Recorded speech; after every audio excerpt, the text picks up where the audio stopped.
Reality is intense, and the world doesn't have to meet even your most practical and retrospective expectations for things that have infinite counts of ideal selves, actual selves, and things in between. I just finished watching the anime Chobits this November 30th. I'm in a good spot both ironically and creatively to make a video essay explaining and entertaining about my thoughts on that science fiction romance anime. The problem is I am no better than the personicom girl Chi with communicating my thoughts to others using popular language to achieve the result of understanding ping pong ideas. I experiment way too much with my language and it is one of the only times where I give creativity a chance. Some that claim that creativity is meant to build rather than crumble. I disagree primarily but out of ego, but also because I know I have not a lot to lose beyond my own beautification of how much I love myself in the present. That, in a nutshell, I'd hate to see it go to waste just by trying to communicate the way much of the real world realm wishes I would without caring all the same. In many parts of life, you're not supposed to understand things, rather, experiencing them is valuable enough.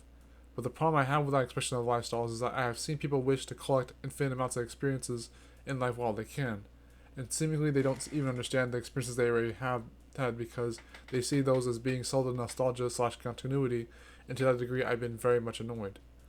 She literally didn't have to understand her own experience loving Hideki through pain and sorrow, enjoying glee, but I'm pretty sure she was smart enough to know how to guide that.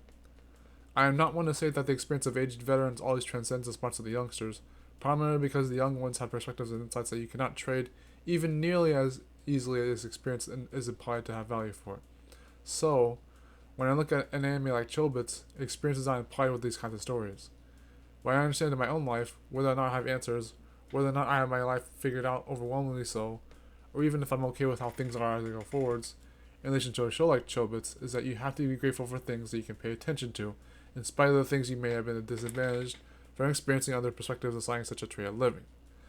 That is the difference between invaluable experience and wisdom beyond the ears of peers.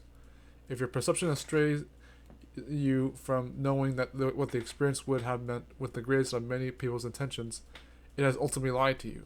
Hence, experiences betraying the instances. But what you know on the core is something that isn't so superficial in my mind.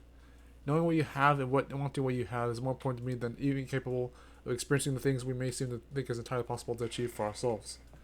I don't let it disturb me that even robot humanoids like Chi can paint that abstract picture for its own way in words, but if you need the experience to prove it, I don't blame you. Just give the smarts a chance. It will be more than the very rare few times I mention these actual anime topic elements in the actual video. LOL. See you in the next one, guys.